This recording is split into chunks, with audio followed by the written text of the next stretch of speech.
My name is Lily. I live with Emily, who I now consider like a real sister for certain reasons. My parents passed away in an accident right after I started high school.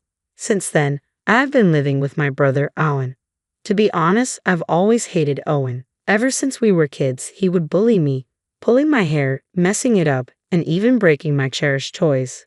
He'd laugh when I cried. Violence was the norm, and I had to endure his constant snide remarks. If Owen ever needed my help in the future, I'd probably abandon him. He's selfish, always thinking he's the best and hating to lose, hurting others for his own benefit. After we lost our parents, an uncle offered to take us in, but Owen refused. I was hesitant to leave our home and live with a relative I barely knew. We both thought we could manage on our own. Living alone was tough, but we managed. However, Owen and I stopped talking. He started going out at night and hanging out with rough people. My hatred for Owen only grew. A few years after Owen graduated from college and started working, he suddenly brought home a girlfriend. Her name is Emily, and she's incredibly beautiful and elegant. I wondered where Owen met such a beautiful woman and why she was dating someone as terrible as him. I didn't think they were a good match, but it wasn't my place to say. Emily said she'd be moving in with us. I thought it was a bit too sudden and wondered if Emily was really okay with it. I'm fine with it, but are you sure you're okay, Emily? I asked. We had a little disagreement with my dad, but my mom said it's an experience. If her dad thinks it's reasonable and they've all agreed, then I have nothing more to say, she replied. And so, a beautiful woman named Emily moved into our home. After living with her for a few months, I realized she's an amazing person. She took over all the household chores I had been doing. At that time, I had graduated high school but hadn't gone to college. I had no ambitions and was used to doing housework. Above all, I didn't have the confidence to manage housework while going to university. But Emily encouraged me to find my passion, saying it's never too late. Ever since my parents passed away, my life had been a cycle of chores and school. I'd wake up, make breakfast, do laundry, go to school, and then come straight home to clean and make dinner. I didn't have time for friends or part-time jobs. I was living like a mom during what should have been an exciting time in high school. I didn't even have a boyfriend. Not that I was interested until Emily pointed it out. I hadn't realized I had no hobbies or passions. Looking back at my high school life, I felt a bit lonely. I remember talking with friends in middle school about wanting to get part-time jobs and boyfriends in high school. I decided to reconsider my future. I thought I'd start with a part-time job, but I didn't want to leave all the housework to Emily, so I helped her whenever I could. One day, it hit me, is Emily actually amazing? I was pretty confident in my cooking skills since I'd been doing it ever since we lost our parents. I'd also often looked at books. I initially thought Emily, with her elegant demeanor, wouldn't have much experience with housework. I was wrong. Emily was perfect at cleaning, laundry, and especially cooking. Her cooking was so good she could be a pro, and it made me wonder again why she was with Owen, who has such a terrible personality. I started to admire Emily and thought of her as a real sister. She said she felt the same way about me. We even started going out for meals and hanging out, but Owen didn't seem to like that Emily and I were getting along so well. Years later, Owen found himself at the center of a major incident. One day, after several years had passed, I got a call. By this time, I had already moved out and was living on my own. The call was from Owen. For some reason, he was furious and yelled over the phone, "What are you doing on the day of the ceremony? You better not miss it." I responded, "What ceremony? I haven't received an invitation." Owen sounded puzzled and said, "Huh?" But I decided to tell him the truth. Why Owen thought he could get married after doing what he did was beyond me. Let's rewind to the time when Emily started living with us. After Emily moved in, the bullying had mostly stopped, but there was a day when Owen became physically violent toward me. It started because Owen was angry at Emily. Owen would take a lunchbox to work that Emily prepared for him, but one day Emily overslept and couldn't make his lunch. Owen was furious about it. To me, it seemed like a minor issue. When Owen got home that day, I talked to him about the morning incident. Why get so mad over a missed lunch? Nobody's perfect. People oversleep sometimes, you know. I didn't mean anything deep by it, but Owen didn't like what I said and suddenly became enraged.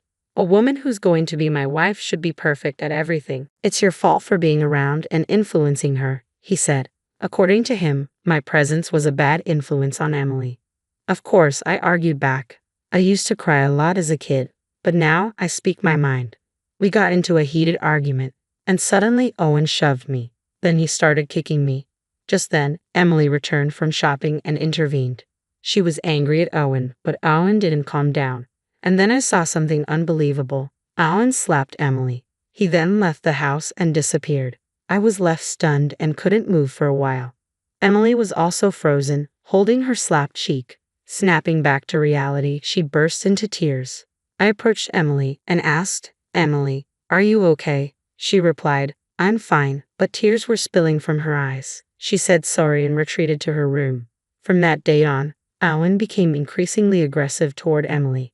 One day, I decided to talk to her. I was worried because she was losing her usual brightness. Thinking a change of scenery might help, I took her outside, and she ended up confiding in me. She was unsure whether to go through with marrying Owen. I immediately said she should break it off and that there was someone better out there for her. Emily seemed a bit surprised, but talking to me seemed to lift her spirits a bit. On the way home, I said to Emily, "I'll always be on your side, Emily." Emily cracked a small, somewhat sad smile. One day, I overheard Emily arguing with Owen, which was unusual for her. Curious, I asked what was going on. It turns out Owen had gone ahead and set a wedding date without consulting her. No wonder Emily was upset, but what shocked me even more was this. Don't set a wedding date without even having a family meeting first. Apparently, Owen hadn't even met with Emily's parents yet. This was just beyond rude, and I was shocked he hadn't even taken the basic step. I immediately suggested that we go meet Emily's parents. Owen told me to mind my own business, but this was no time for that. Emily quickly explained the situation to her parents, and they both went to visit them.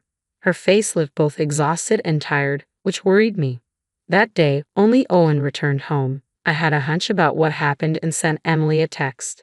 After a while, she replied, and we met up at a nearby cafe to discuss what had transpired. Long story short, her parents had objected to the marriage. I continued listening to her story, thinking it must be so. She explained that Owen had set the wedding date without meeting them and had been treating her poorly recently, so they couldn't allow their daughter to marry him. Yet Owen had already informed his workplace about the wedding date and even booked the venue, so he was in a tight spot now. I felt embarrassed for him. Emily's parents obviously didn't have a good impression of Owen. For the time being, Emily decided to stay at her parents' home to think things over. She said she wanted to think alone for a while. Owen objected, of course, but he was persuaded by her parents and returned home alone. I asked Emily if I could meet her parents. She was puzzled but agreed since I insisted. Later, I met with Emily's parents and apologized for Owen's rudeness. They were quite surprised, not just by the apology, but that someone as considerate as me could be related to Owen. I then shared everything about Owen, about Emily, and about how Owen had been treating her. I asked Emily again, "Do you still want to marry Owen?" Emily responded, "I'm not sure." I suggested she should have a serious talk with Owen. She agreed, but when she tried to contact Owen to talk, he wasn't interested in discussing anything. Worse, he was still moving forward with the wedding plans. He even sent Emily a list asking her to prepare the invitations. At this point, Emily had had enough and finally decided to break up with Owen. She tried multiple times to discuss the matter with Owen, but it seemed like they could never have a real conversation. Every time she reached out, Owen would dominate the conversation and end it abruptly. She even texted him about breaking up, but Owen dismissed it, saying, "Enough with the jokes. Just prepare for the wedding." And so, the day Owen unilaterally decided would be their wedding day arrived, and Emily contacted me in a fury. I couldn't help but marvel at how well Owen had planned the wedding without considering Emily's feelings. I gave him a piece of my mind. "You never took your conversations with Emily seriously, and honestly, I can't fathom why you think you can get married. No one's coming to this wedding. Plus, you quit your job without telling anyone. You've lost all credibility." With that, I hung up the phone. That's right. Owen had quit his job without telling anyone. Emily found out about this during an incident when Owen contacted her. Emily and I were together at the time, expecting his call because I thought I would definitely get a call. "What's going on? Why aren't you coming? Why isn't anyone coming?" Emily finally told Owen everything. "I've told you multiple times that I want to break up. You never listened. You've even went ahead and planned a wedding, so I thought you might as well go ahead with it." Emily explained that she hadn't sent out invitations because she didn't want to get married, but he had told people at work about the date, so she contacted them to cancel the wedding to avoid causing them any inconvenience. That's when she first heard that Owen had quit his job. She intended to talk to Owen again, but given his usual attitude, she decided to let it go, saying goodbye and hanging up. After hanging up, Emily looked relieved and refreshed. She apologized to me, but I was more than satisfied with the outcome. In the end, Owen had brought this upon himself. He never took his relationship with Emily seriously and made all the decisions on his own. If he had taken the time to have a serious conversation with Emily, things might have turned out differently. But that's neither here nor there now. Emily was worried about living alone, but I had anticipated this and had already decided to move out and live on my own. I had even finalized the lease and just needed to move. Later, after moving, Emily and I continued to be as close as best friends. I told her I would miss her as if she were my sister, but she assured me there was no need to part ways. Since then, we've gone out for meals, hung out, and even traveled together. I spent my days working part-time, trying to find what I really wanted to do. Emily, being the incredibly capable and thoughtful person she is, also started a part-time job where I worked. Emily is the whole package. Beautiful, talented, and incredibly considerate. She quickly became popular at work. One day, Emily mentioned she might be getting stalked by someone. Given how amazing she is, it wasn't surprising. Worried, I decided to accompany her home whenever possible. Then one day, it happened. Emily was attacked on her way home. I couldn't be with her that day because I was sick. I thought the stalker had given up, but it turns out they were just waiting for Emily to be alone. She was almost dragged into an alley, but a passerby happened to rescue her. Emily was surprised to see the person attacking her. It turned out to be my older brother, Owen. Owen was arrested. I heard about it the next day during police questioning. Owen admitted he had been stalking Emily, waiting for an opportunity. He acted because I wasn't there to protect her. Hearing this broke my heart. As much as I despise Owen, I never thought someone from our own family would commit a crime. Emily was shocked, of course, but I was even more devastated. I apologized to Emily and her parents and thanked the person who saved her. Emily's parents were very kind to me. "If you don't mind, would you like to live with me?" Emily's mother offered. But I decided to move out for now and return to my parents' house. It was empty now that Owen was arrested, but I couldn't bear to leave a house filled with memories of my parents and childhood. Emily suggested we could live there together. After some thought, I accepted her offer. So here we are, living together in my old home. Today, we're visiting my parents' graves. Emily came with me. In front of my parents' tombstones, I silently apologized for Owen's crime and my failure to stop him, all because I couldn't stand him.